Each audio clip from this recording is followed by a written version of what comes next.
દોસ્તો રમાતે ડિજિટલ ચેનલમાં તમારું સ્વાગત છે. આ ચેનલ સબસ્ક્રાઇબ કરજો. આ વિડીયોમાં કંઈક નવું જાણવા માટે વિડીયો છેલ્લે સુધી જોજો તો તમને કંઈક નવું જાણવા મળશે. મારું નામ વિશાલભાઈ છે. આપણે આ વિડીયોમાં જણાવવાના છીએ કે જલારામ બાપાના ઇતિહાસ વિશે જણાવશું. તો દોસ્તો ચાલુ કરીએ આ વિડીયો.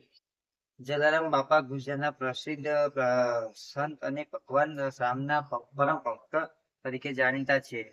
તેમનો જન્મ ઈસવીસન 1799 વીરપુર ગામે થયો હતો.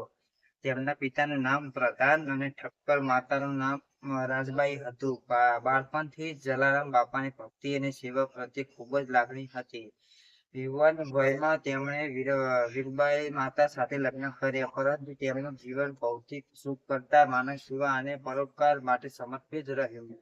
જલારામ બાપા ભૂખ્યા અને જરૂરિયાતમંદ લોકોને પોતાના ઘરે ભોજન કરાવતા. તેમની વીરપુરમાં સદાવ્રત કરેલ, જ્યાં કોઈ પણ વ્યક્તિ ભૂખી ન જાય તે માટે અન્નદાન કરવામાં આવતું.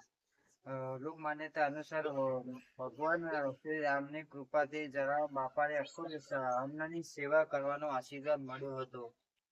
તેમની નિસ્વાર્થ સેવા, દયા અને ભક્તિના કારણે લોકો વીરપુરમાં આવવા લાગ્યા. જલારામ બાપાનું સમગ્ર જીવન એ સેવા, સાચી ભક્તિનો સંદેશ આપે છે. આજે પણ વીરપુરનું જલારામ મંદિર ભક્તો માટે શ્રદ્ધાનું મહત્વપૂર્ણ કેન્દ્ર છે અને જલારામ બાપાની સેવા પરંપરા સતત ચાલુ છે. દોસ્તો, તમે વિડીયો સારો લાગે વિડીયો લાઈક કરી દેજો. આ ચેનલમાં પહેલી વાર ચેનલ સબસ્ક્રાઇબ કરી દેજો. તો નવું કાંઈ જાણવા મળશે.